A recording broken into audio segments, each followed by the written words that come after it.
You have probably eaten pineapple many times. You know the rough skin, the sharp crown, the golden flesh, and that sweet, juicy taste. But have you ever stopped and wondered why it is called pineapple? It does not grow on a pine tree. It does not taste like an apple. And yet its English name stitches those two things together as if that should make sense. The more you think about it, the stranger it feels. But the name is not random. Behind it is a story about how people describe the unknown, how old meanings survive inside words, and how one tropical fruit traveled from indigenous America to European luxury tables and finally to the supermarket shelf. Let's get into it right here on Secrets of Simple Things.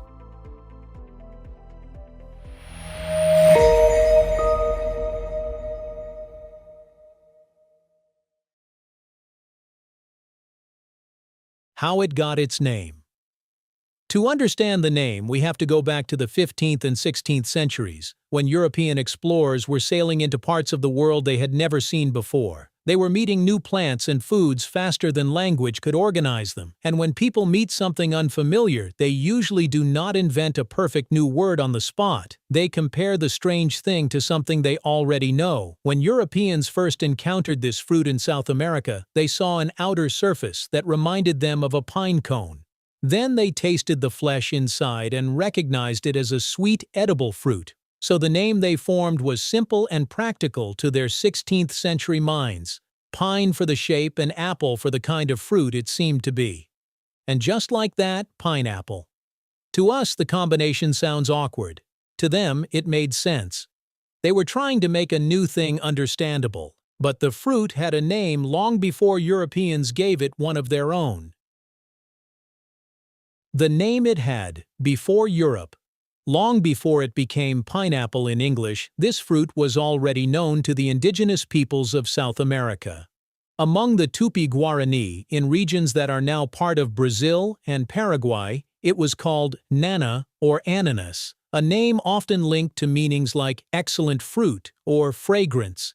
That older name matters because it reminds us that pineapple was not discovered by Europe. It was already part of local life, already eaten and already named. And that name traveled with the fruit as it spread through Central and South America. When Spanish explorers encountered it, they called it piña, meaning pine cone because of its shape, while still recognizing the older native title ananas. That is why the naming story split in different directions. Many languages stayed close to the indigenous word. French says ananas, Italian says ananas, German says ananas, even Filipino has piña, which came through Spanish piña. English, however, went its own way, and to understand why, we have to look at one small word that no longer means what it used to: apple. When apple meant more than apple today, apple feels very specific. It means one particular fruit. So when modern ears hear pineapple, the second half of the word sounds instantly wrong. But older English used apple much more broadly. Centuries ago, it appeared in names for things that were not apples in the modern sense at all. Tomatoes were once called love apples. In some places, potatoes were called earth apples. There was even an oak apple, a round growth found on oak trees. In other words, apple once worked as a flexible naming tool. It could help describe something round, edible, or fruit-like, even if that thing had little to do with the apple we know now.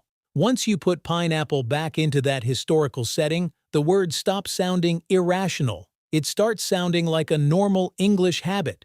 People took a visible trait, placed it in front, and used apple as the familiar fruit word behind it. So pineapple was not a mistake. It was simply a name built according to the logic of its time. Sometimes words survive long after the original logic has faded, but the name was only the beginning. Because after Europeans named the fruit, they gave it something else as well: status.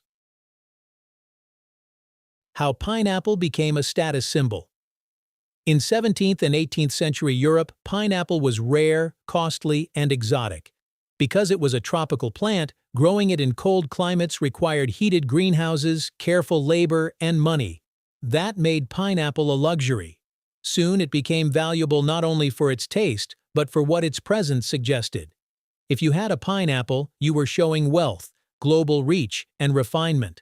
There was even a time when people rented pineapples for parties, not to eat them, but to display them. A single fruit could sit untouched on a table while guests admired it as a sign of prestige. That sounds ridiculous now, but it tells you how powerful the fruit's image had become. Pineapple had crossed the line from food to symbol. And the symbol spread.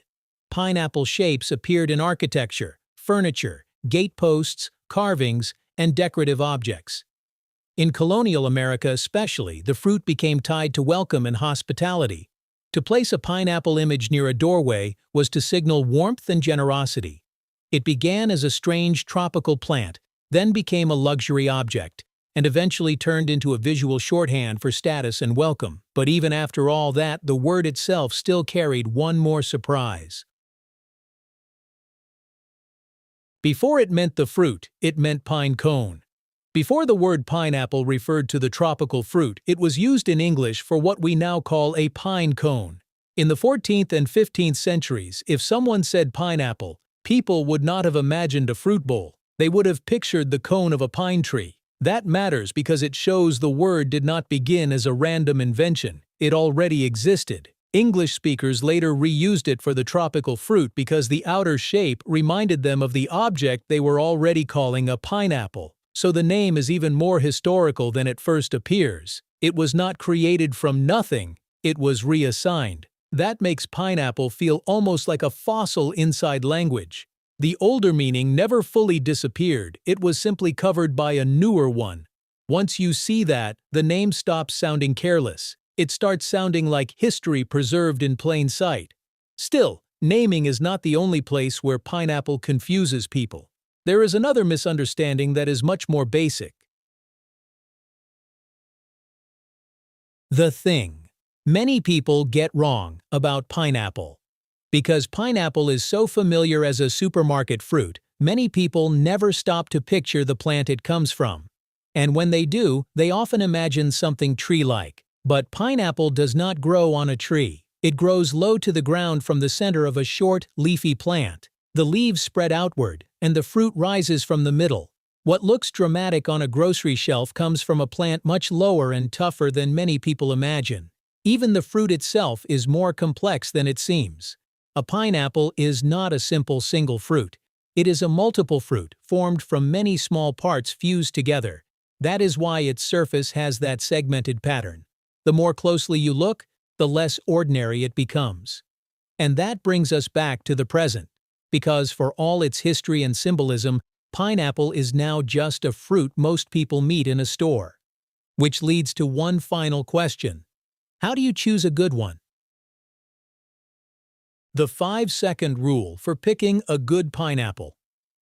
If pineapple once sat on tables as a sign of wealth, today it usually sits in a produce bin beside fruits we barely think about.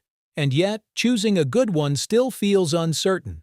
From the outside, many look similar, but in a few seconds, you can read more than you think. Start with the color. A good pineapple should not be completely green, because that often means it is not ripe yet. But it also should not be too yellow, soft, or spotted brown, because that can mean it has gone too far. A good one usually has a healthy golden tone with a little green still left. Then check the leaves. Fresh leaves tend to look green and alive. Dry, brown, withered leaves usually suggest an older fruit. Next, lift it. A good pineapple should feel heavy for its size.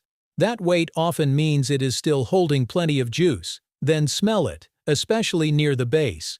A ripe pineapple usually has a gentle sweet fragrance. If there is almost no smell, it may still be too green. If the smell is sharp or fermented, it may be past its best. That is the 5-second rule. Look, lift, smell, decide. It is not a perfect science, but it is a simple way to choose better, using the same instinct that shaped the fruit's name in the first place. Read the signals you can see, feel, and smell. A name that kept its history. Pineapple is one of those everyday words that sounds sillier the longer you stare at it. It is not a pine. It is not an apple. And yet the name survived because it once made complete sense to the people who used it.